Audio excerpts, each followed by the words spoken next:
Bismillahirrahmanirrahim. Assalamualaikum warahmatullahi wabarakatuh.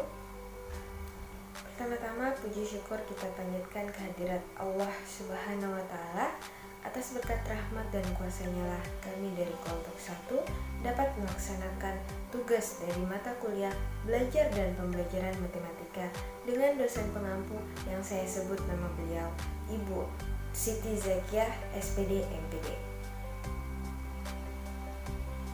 Salawat serta salam tak lupa pula kita kirimkan kepada junjungan Nabiullah Muhammad SAW yang telah membawa kita dari alam kegelapan sampai pada alam terang benderang hingga pada saat ini. Halo teman-teman, selamat berjumpa dengan kami dari kelompok 1 yang beranggotakan saya sendiri, Hafizah Nurullah, dengan nomor induk mahasiswa 4114-20092 dan 3 orang teman saya, yaitu saya Nurlela Tisbuli dengan NIM 4114-20053. Saya Sofana Hatolingloh dengan NIM 4114-20067. Saya Andika Prasetyo Paginta dengan NIM 4114-20084. Nah, itulah tadi anggota-anggota dari kelompok kami. Oke teman-teman, langsung saja kita masuk kepada materi-materi yang akan kita bahas pada kesempatan kali ini. Materi-materi yang akan kita bahas pada kali ini itu ada beberapa materi, yaitu yang pertama ada teori Thorndike dan teori Skinner, yang kedua ada teori Ausubel dan teori Gardner, yang ketiga ada teori Pavlov dan teori Baruda, dan yang terakhir ada aplikasi teori koneksionisme dalam pembelajaran dan kelebihan dan kekurangan teori koneksionisme. Untuk lebih jelasnya lagi teman-teman, akan dipaparkan oleh teman-teman saya penjelasan dari materi-materi yang saya sebutkan tadi.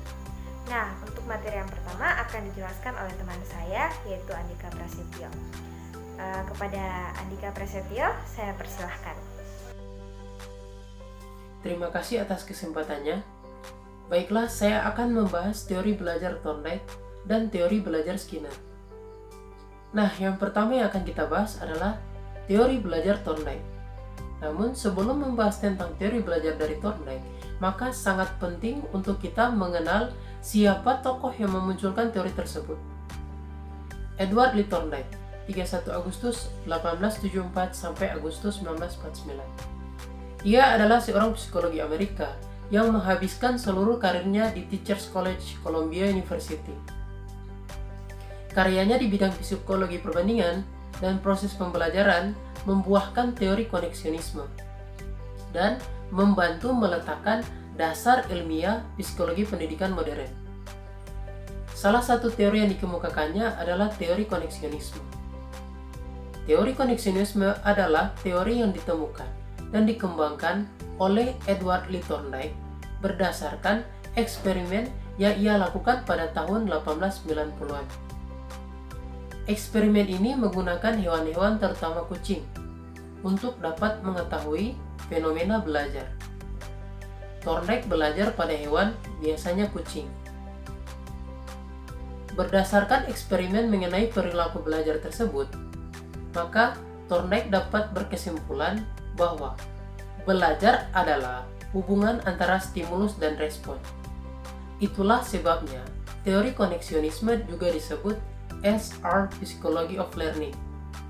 Selain itu, teori ini juga dikenal dengan Trial and Error Learning. Hasil eksperimen Thorndike. Thorndike merumuskan hasil eksperimennya ke dalam 3 hukum dasar. Ketiga hukum dasar tersebut, yaitu yang pertama, Law of Readiness atau hukum kesiapan. Yang kedua, Law of Exercise atau hukum latihan. Dan yang ketiga, Law of Effect atau hukum akibat. Nah, yang pertama, Law of Readiness atau hukum kesiapan. Ketika seseorang dipersiapkan sehingga siap untuk bertindak, maka melakukan tindakan merupakan imbalan atau reward, sementara tidak melakukan merupakan hukuman atau punishment. Semakin siap setiap individu terhadap suatu tindakan, maka perilaku-perilaku mendukung menghasilkan imbalan yang memuaskan. Ketika belajar, kegiatan belajar dapat berlangsung secara efisien bila si pelajar telah memiliki kesiapan belajar. Yang kedua, Law of Exercise atau hukum latihan. Koneksi antara kondisi dan tindakan akan menjadi kuat karena latihan dan akan menjadi lemah karena kurang latihan. Dalam belajar, pelajar perlu mengulang-ulang bahan pelajaran. Semakin sering suatu pelajaran diulang, maka semakin dikuasai pelajaran tersebut. Yang ketiga, law of effect atau hukum akibat. Kegiatan belajar yang memberikan efek hasil belajar yang menyenangkan atau hadiah cenderung akan diulangi. Sedangkan kegiatan belajar yang memberikan efek hasil belajar yang tidak menyenangkan atau hukuman akan dihentikan. Dalam pembelajaran, hukum ini bisa diterapkan dengan memberikan reward dan punishment. Penerapan teori Thorndike. Yang pertama, tujuan pendidikan. Tujuan pendidikan harus masih dalam batas kemampuan belajar peserta didik dan terbagi dalam unit-unit sedemikian rupa sehingga guru dapat menerapkan menurut bermacam-macam situasi. Yang kedua, peserta didik. Agar peserta didik dapat mengikuti pelajaran, proses belajar harus bertahap dari yang sederhana sampai yang kompleks. Yang ketiga, motivasi. Pada teori ini, dalam belajar, motivasi tidak begitu penting karena yang terpenting adalah adanya respon yang benar terhadap stimulus. Yang keempat, hadiah. Peserta didik yang telah belajar dengan baik harus diberi hadiah dan bila belum baik harus segera diperbaiki. Yang kelima, situasi belajar. Situasi belajar harus dibuat menyenangkan dan mirip dengan kehidupan dalam masyarakat. Yang keenam, materi pelajaran. Materi pelajaran harus bermanfaat bagi peserta didik untuk kehidupan anak kelak setelah keluar dari sekolah. Pelajaran yang sulit yang melebihi kemampuan anak tidak akan meningkatkan kemampuan penelarannya. Penerapan teori Thorndike. Yang pertama, tujuan pendidikan. Tujuan pendidikan harus masih dalam batas kemampuan belajar peserta didik dan terbagi dalam unit-unit sedemikian rupa sehingga guru dapat menerapkan menurut bermacam-macam situasi. Yang kedua, peserta didik. Agar peserta didik dapat mengikuti pelajaran, proses belajar harus bertahap dari yang sederhana sampai yang kompleks. Yang ketiga, motivasi. Pada teori ini, dalam belajar, motivasi tidak begitu penting karena yang terpenting adalah adanya respon yang benar terhadap stimulus. Yang keempat, hadiah.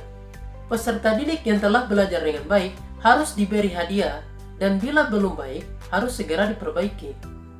Yang kelima, situasi belajar. Situasi belajar harus dibuat menyenangkan dan mirip dengan kehidupan dalam masyarakat. Yang keenam, materi pelajaran. Materi pelajaran harus bermanfaat bagi peserta didik untuk kehidupan anak kelak setelah keluar dari sekolah. Pelajaran yang sulit yang melebihi kemampuan anak tidak akan meningkatkan kemampuan penelarannya. Pembahasan yang kedua yaitu teori Skinner. Skinner tidak sependapat dengan pandangan SR dan penjelasan refleks bersyarat di mana stimulus terus memiliki sifat-sifat kekuatan yang tidak mengendur. Menurut Skinner, penjelasan SR tentang terjadinya perubahan tingkah laku tidak lengkap untuk menjelaskan bagaimana organisme berinteraksi dengan lingkungannya. Banyak tingkah laku menghasilkan perubahan atau konsekuensi pada lingkungan yang mempunyai pengaruh terhadap organisme dan dengan begitu mengubah kemungkinan organisme itu merespon nanti. Skinner menyatakan bahwa ganjaran atau penguatan mempunyai peranan yang amat penting dalam proses belajar.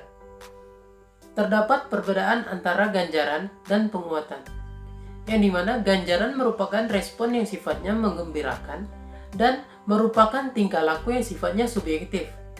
Sedangkan penguatan merupakan sesuatu yang mengakibatkan meningkatnya kemungkinan suatu respon dan lebih mengarah kepada hal-hal yang sifatnya dapat diamati dan diukur. Penerapan teori Skinner terhadap pembelajaran. Yang pertama, bahan yang dipelajari dianalisis sampai pada unit-unit secara organis. Yang kedua, proses belajar harus mengikuti irama dari yang belajar. Dalam proses belajar, lebih dipentingkan aktivitas sendiri. Kemudian, dalam proses pembelajaran tidak dikenakan hukuman. Yang ketiga, materi pelajaran. Digunakan sistem modul. Yang keempat, tes lebih ditekankan untuk kepentingan diagnostik. Yang kelima, dalam pendidikan mengutamakan mengubah lingkungan untuk menghindari pelanggaran agar tidak menghukum. Yang keenam, tingkah laku yang diinginkan dianalisis kecil-kecil, semakin meningkat, semakin mencapai tujuan. Yang ketujuh, hadiah diberikan kadang-kadang jika perlu. Yang kedelapan, hasil belajar harus segera diberitahukan kepada siswa. Jika salah dibetulkan dan jika benar diperkuat. Kelebihan dan kekurangan teori Skinner. Kelebihannya yang pertama, pendidik diarahkan untuk menghargai setiap anak didiknya. Yang kedua, adanya pembentukan lingkungan yang baik. Kelemahannya, beberapa kelemahan dari teori ini berdasarkan analisa teknologi Margaret E. B. G. 1994 adalah bahwa yang pertama, teknologi untuk situasi yang kompleks tidak bisa lengkap. Analisa yang berhasil bergantung pada keterampilan teknologis.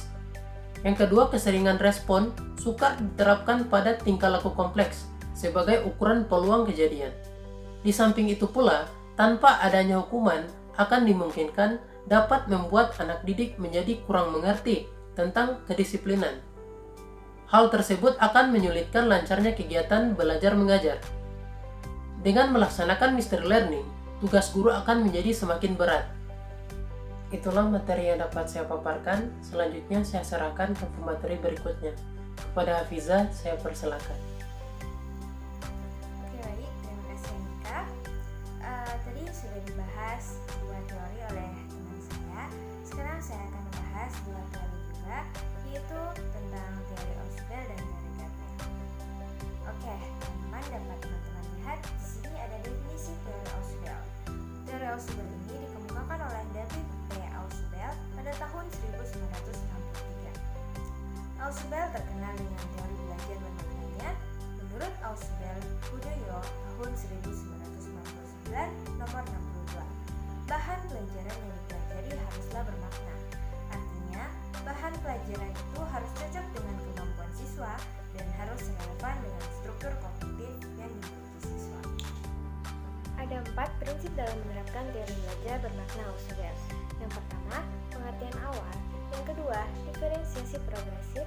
Yang ketiga, belajar subordinat. Dan yang terakhir, penyesuaian integratif. Penerapan teori Ausubel. Yang pertama, menentukan tujuan pembelajaran. Yang kedua, mengukur kesiapan siswa. Yang ketiga, memilih materi pembelajaran dan mengatur dalam penyajian konsep. Yang keempat, mengidentifikasi prinsip-prinsip yang harus dikuasai peserta didik dari materi pembelajaran. Yang kelima, menyajikan suatu pandangan secara menyeluruh tentang apa yang seharusnya dipelajari. Yang keenam, menggunakan advanced organizer dengan cara memberikan rangkuman dilanjutkan dengan keterkaitan antara materi. Yang ketujuh, mengajar siswa dengan pemahaman konsep. Dan yang terakhir, mengevaluasi hasil belajar. Nah, teman-teman, teori Ausubel juga memiliki kelebihan dan kekurangan. Untuk kelebihan dari teori Ausubel itu tersendiri yaitu, teori ini, informasi yang dipelajari secara bermakna lebih lama diingat. Yang kedua, informasi baru yang telah dikaitkan dengan konsep-konsep relevan sebelumnya dapat meningkatkan konsep yang telah dikuasai sebelumnya. Dan yang terakhir, informasi yang telah dilupakan setelah pernah dikuasai sebelumnya masih meninggalkan bekas. Untuk kekurangannya tersendiri, teori Ausubel tidak memandang tingkatan pendidikan dan lebih banyak menyita waktu. Oke teman-teman, kita langsung masuk kepada teori selanjutnya, yaitu teori Gardner. Teori Gardner ini dikemukakan oleh Robert N. Gardner. Menurut Gardner, dalam belajar matematika ada dua objek yang dapat diperoleh siswa, yaitu objek langsung dan objek tidak langsung. Objek tidak langsung antara lain kemampuan menyelidiki dan memecahkan masalah, belajar mandiri, bersikap positif terhadap matematika, dan tahu bagaimana semestinya belajar. Sedangkan objek tidak langsung berupa fakta, keterampilan, konsep, dan aturan. Ada 8 pengelompokan belajar menurut Gardner, yaitu pertama belajar isyarat, kedua stimulus respon, ketiga rangkaian gerak, keempat rangkaian verbal, kelima membedakan, keenam pembentukan konsep, ketujuh pembentukan aturan, dan yang terakhir pemecahan masalah.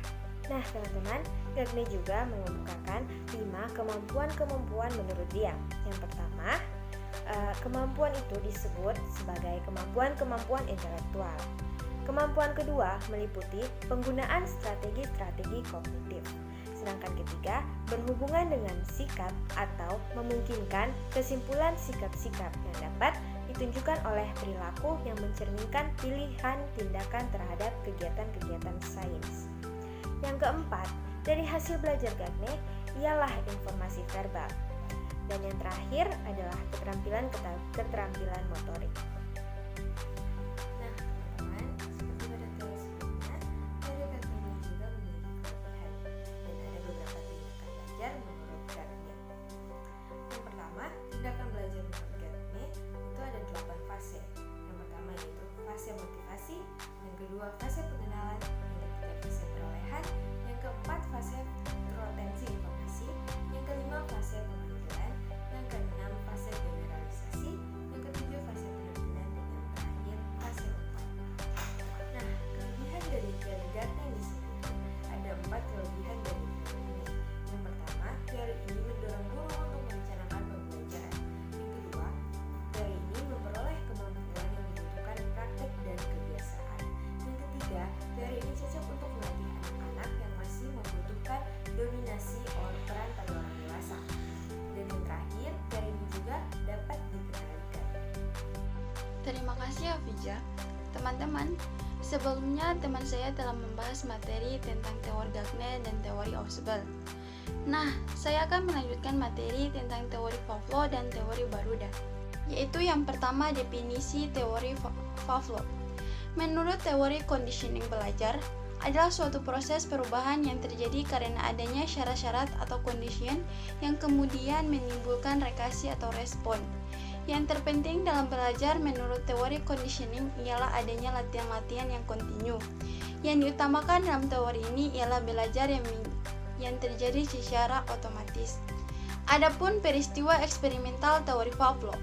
Pavlov mengumumkan 4 peristiwa eksperimental dalam proses akuisisi dan penghapusan sebagai berikut. Yang pertama, stimulus tidak terkondisi atau UCS. Yang kedua, stimulus terkondisi atau CS. Yang ketiga, respon tidak terkondisi atau UCR. Dan yang keempat, respon terkondisi atau CR.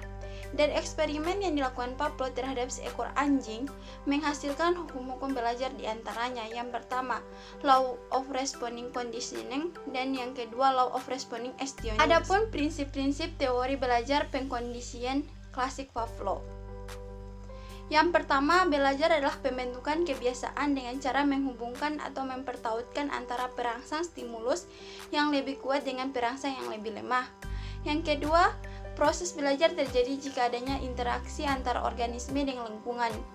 Yang ketiga, belajar adalah suatu proses perubahan yang terjadi karena adanya syarat-syarat atau condition yang kemudian menimbulkan respon.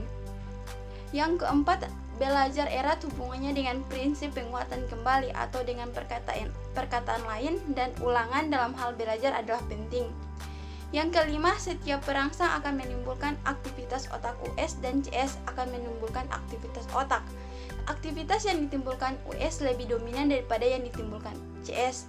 Oleh karena itu, US dan CS harus dipasangkan secara bersama-sama. Yang lama-kelamaan akan terjadi hubungan. Berikut kelebihan dan kelemahan classical conditioning.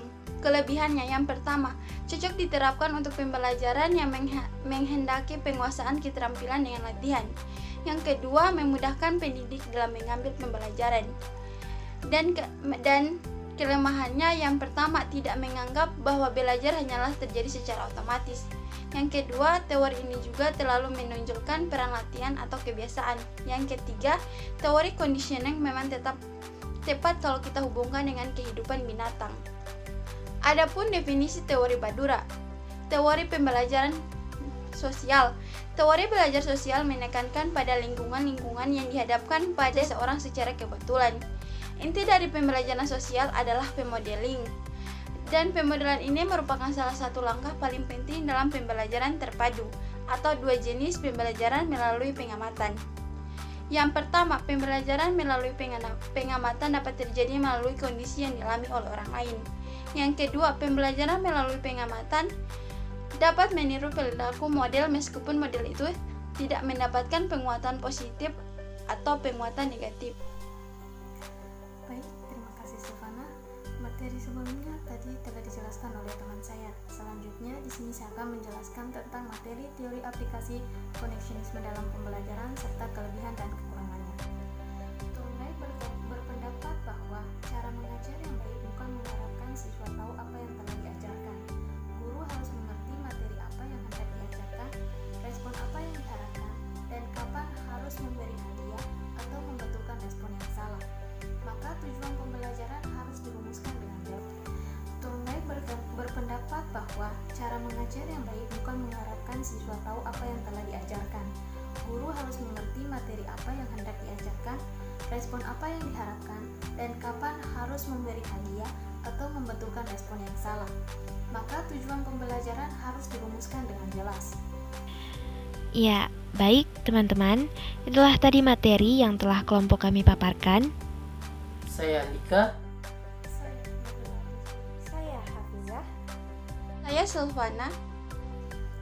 Kami dari Kelompok 1. Undur diri. Wassalamualaikum warahmatullahi wabarakatuh.